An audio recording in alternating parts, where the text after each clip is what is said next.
500 tahun yang akan datang. Tidak banyak air yang tersisa di bumi. Mereka mencuci piring hanya bisa dengan menggunakan pasir. Lalu ditiup langsung bisa dipakai lagi. Waktu ingin minum, harus lari ke stasiun air. Mirip seperti pom bensin, bayar untuk minum air. Orang miskin yang tidak mampu membeli air, hanya bisa membeli alkohol. Keluarga Lao Bai tinggal di sini. Rumah yang terbuat dari beberapa kontainer. Karena tidak rela mengeluarkan uang untuk air, hanya bisa mendapat air dari makanan. Makanan yang berlendir, ditambahkan air. Mereka memiliki banyak tanah, tetapi tidak memiliki air. Sebidang tanah ini menjadi sebuah hiasan. Lao Bai dan putranya Xiao Bai berjalan selama beberapa jam setiap hari untuk mengirim barang ke pekerja di pabrik air. Untuk mencari nafkah, dia selalu mendekati mandor, berharap bisa memiliki air di rumahnya. Tetapi Lao Bai tidak memiliki uang. Mandor tentu saja menolaknya. Dalam perjalanan pulang, keledai yang membawa muatan mereka kehausan, kewalahan, akhirnya jatuh. Keledainya sudah seperti seorang anggota keluarga. Lao Bai dengan senjata apinya memberikan keledai itu kedamaian. Keesokan pagi harinya, Lao Bai dan Xiao Bai ke rumah lelang yang ada di kota. Membeli keledai mesin bekas, membuat keluarga yang tidak kaya menjadi lebih miskin. Setelah membeli keledai, keduanya datang ke stasiun air untuk membeli seember air. Lao Bai terlalu serakah, tidak tahan langsung meminumnya terlebih dahulu. Satu mulut penuh ini adalah mereka. Walaupun demikian, pasangan itu memegang anak mereka dan galon minum. Memberikan mereka beberapa sedekah. Putrinya yang tukang berontak, Xiao Mei, punya pacar bernama Xiao Shuai. Tidak terlihat seperti pria yang serius. Dan dia selalu bertengkar dengan Lao Bai. Tidak hormat pada orang yang lebih tua. Kali ini dia datang, ingin meminjam robot keledai dari Lao Bai. Tentu saja Lao Bai menolaknya.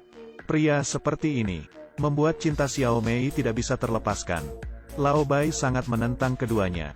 Xiao Mei selama 3 hari bertengkar dengan Lao Bai untuk mencegah kedua orang itu bertemu. Lao Bai sampai memaku pintu dan jendela, tidak membiarkan putrinya keluar rumah. Hari ini Lao Bai menemukan kunci gudang dicuri. Buka pintu langsung melihat robot keledainya hilang. Mengingat Xiao Shuai ingin meminjam darinya beberapa hari yang lalu. Tidak hanya dia tidak setuju, tapi masih ada beberapa hal yang tidak menyenangkan. Jadi Xiao Shuai dicurigai yang mencuri keledainya. Lao Bai menemui ayah Xiao Shuai. Ayah itu memberitahunya, Xiao Shuai baru saja pergi ke gunung untuk mengirimkan barang. Jelas, pencuri keledai itu pasti Xiao Shuai. Xiao Bai mengambil senjatanya pergi ke atas gunung. Siap untuk mengambil kembali robot keledainya. Tidak disangka baru saja sampai di puncak bukit, diserang lalu pingsan. Lao Bai sadar, ditodong oleh beberapa pria besar dengan pisau.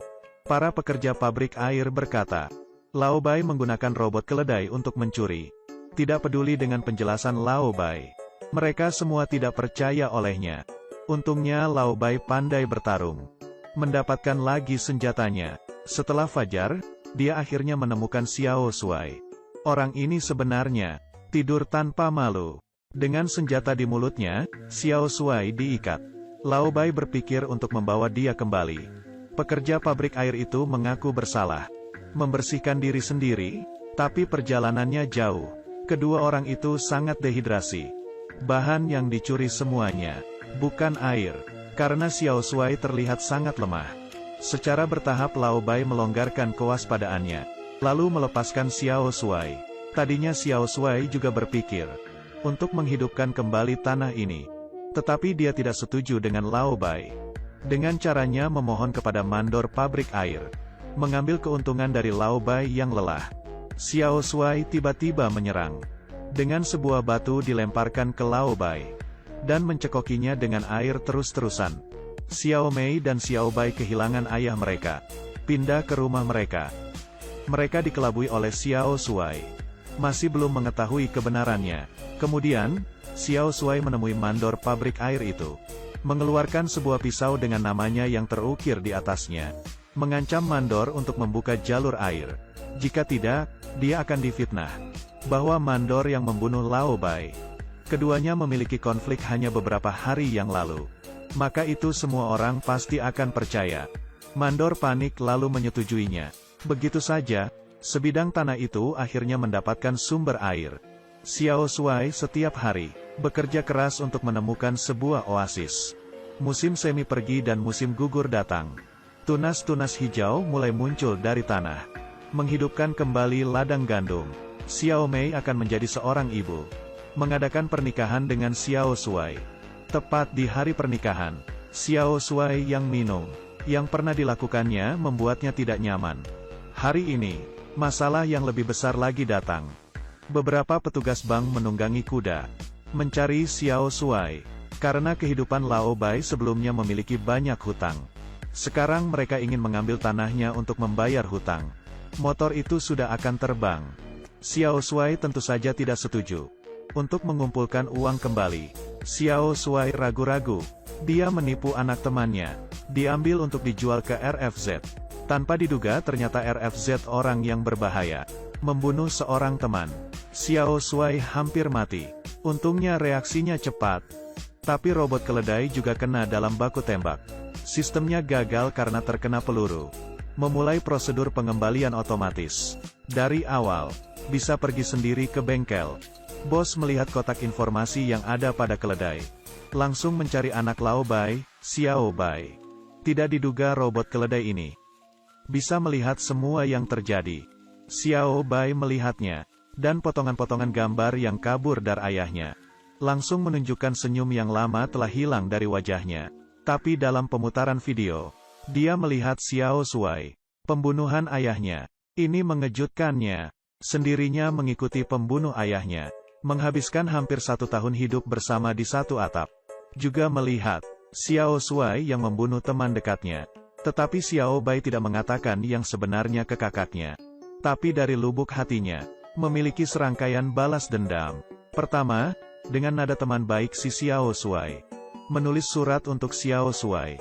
Berbohong kalau dirinya sendiri tidak membunuh. Meminta membawa beberapa makanan untuk bantuan. Xiao Shuai datang ke tempat yang disepakati dengan setengah percaya. Saat melangkah masuk, kakinya patah. Saat ini, melihat batu yang ada di tangan Xiao Bai, dia langsung mengerti. Kebenaran telah terungkap. Dia berpura-pura meminta ampun, memohon Xiao Bai untuk memaafkannya. Tidak peduli seberapa gila dia menjerit. Xiao Bai sudah tidak peduli. Akhirnya Xiao Bai mengambil senjata, menyingkirkan Xiao Shuai. Setelah itu dia tidak mengatakan sepatah kata apapun. Membawa pulang robot keledai, untuk mengubur kebenaran itu sepenuhnya. Xiao Bai menghapus semua video robot keledai. Tidak pernah menyebutkannya lagi. Melihat gandum sudah matang, Xiao Bai yang masih muda memutuskan. Akhirnya tanah itu menjadi subur, untuk dibawa bagi keluarga kecil itu. Seiring waktu mengalir, Xiao Mei juga pelan-pelan menerima. Tinggal bersama adiknya, hidup sederhana dan bahagia.